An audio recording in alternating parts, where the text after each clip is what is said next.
Spoiler warning. This video will contain spoilers from parts of chapters 50 to 65 of the Oshi No Ko manga. For Aqua Hoshino, acting was a means to an end for him. He only entered the acting world to get closer to the person who is behind Ai's death and kill him. That person being his father. He'd enter shows like Sweet Today or Love Now with the goal of getting closer to certain people. All he had to do is put on an act in these shows. Yet there are times where he'd actually get into the role or the show in Love Now's case. You could say Aqua had fun. However, fun is something Aqua is not allowed to have in this life, and you'll see why. Aqua is finally part of a show, the Tokyo Blade play, where he must take the next step in terms of acting, and taking that next step requires him to suffer. We pick up in chapter 50, where the director of Tokyo Blade isn't impressed by Aqua's climatic scene during rehearsals. It's supposed to be his highlight scene as the character Toki. He's supposed to be in despair after seeing Princess Saya, who is played by best girl Akane, being severely injured and collapsing during a fight. Aqua figured that the feelings Toki felt when Saya miraculously opened her eyes were being freed of anxiety, thrilled, and filled with hope. He's right, and the director says his acting is exactly like the manga, but for a play, he's lacking something that will convince the audience. Emotions.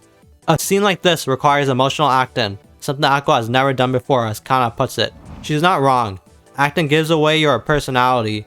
Since Aqua doesn't normally show emotions, they can't feel it in his acting either. It's like he's just trying to reenact samples that he saw somewhere. Aqua mentally admits Kana is correct. He knows he can't bring out emotions at all, let alone crying. He actually asks Kana how she cries in her plays or movies. She explains that there are different methods to it, but what they do most often with child actors is ask them a scary question, like, what if your mother died? Which is exactly the example Kana tells Aqua, which causes him to completely freeze up. Basically, just thinking of whatever's in front of you as precious should be enough. In this instance, Toki's filled with joy when he sees that Princess Saya is still alive. So all Aqua has to do is act while remembering what made him happy. Should be easy enough, right? Even someone like Aqua should have a happy memory or two. As everyone goes back to rehearsing, Aqua begins to think of memories when he was happy. He remembers the post with Akane, and when their cast members in Love Now showed their love. He remembers some interactions with Kana, and most importantly, Aqua recalls Ruby's first live performance as an idol, which causes him to smile. Aqua genuinely smiled. One of the rare occasions we actually see this. Of course, the moment doesn't even last a second before someone terrifying appears behind Aqua.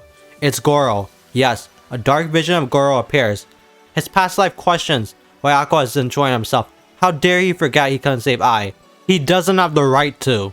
And then, the last vision Aqua sees is Ai's lifeless body sitting in front of him. Needless to say, PTSD immediately kicks in. He covers his mouth as if he's about to vomit, and then everyone watches as he falls to the floor. Aqua tries to claim it was just dizziness and goes to another room to calm down.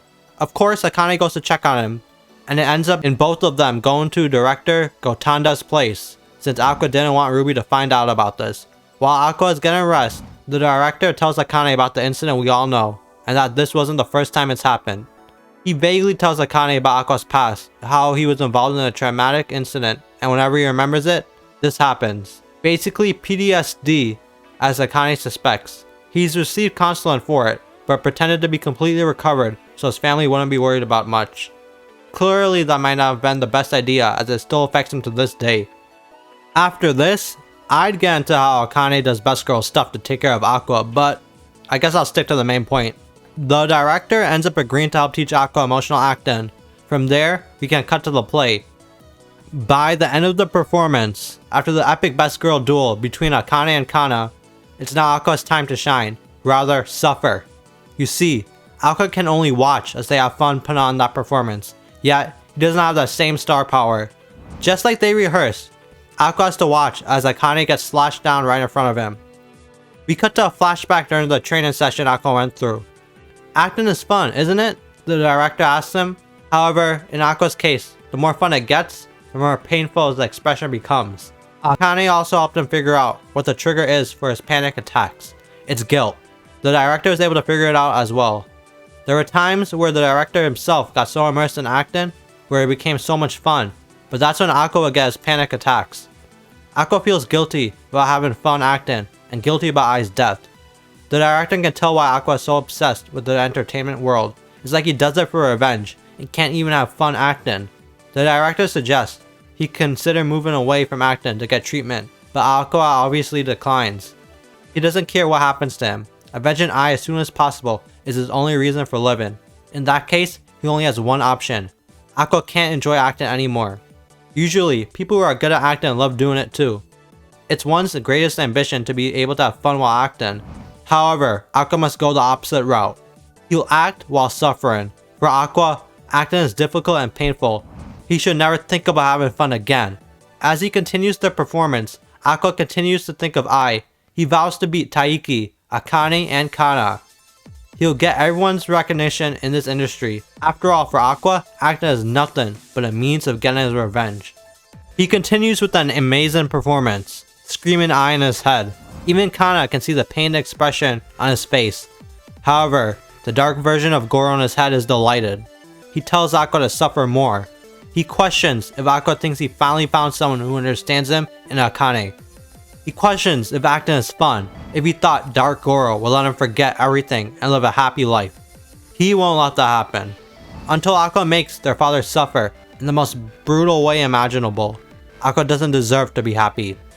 However, Aqua realizes that's just him, filled with regret for being weak and unable to do anything to save Ai. He just wants to hear Ai's voice again, so Aqua will use that emotion for his acting. Aqua has had that dream so many times. It's a dream that'll never come true. In that dream he's had countless of times. Ai is saved and he cries with tears of joy in her arms. And by the end of his performance, Aqua uses those same exact emotions in his acting as he sheds real tears, questioning how many times he's wished for that dream anyways. And so, as you can see, Aqua must only know suffering when he acts. Although he may want to have fun acting, he physically cannot, or else he'll break down. It's a very cruel, twisted fate. However, Aqua still even uses suffering to keep on moving forward. It's clear Aqua does not care what he has to do to get his revenge. Even if he must suffer for the rest of his acting career, Aqua will gladly do it. Anyways, that's pretty much it for the video. I hope this gave everyone insight on why acting is suffering for Aqua. It's pretty tragic if you think about it. Thank you all for watching the video and especially getting this far. I really appreciate it. Please consider subscribing and even dropping a like. Leave a comment as well, and if you want to see some more Oshi No Ko videos, then you can click over here. Thanks again and peace.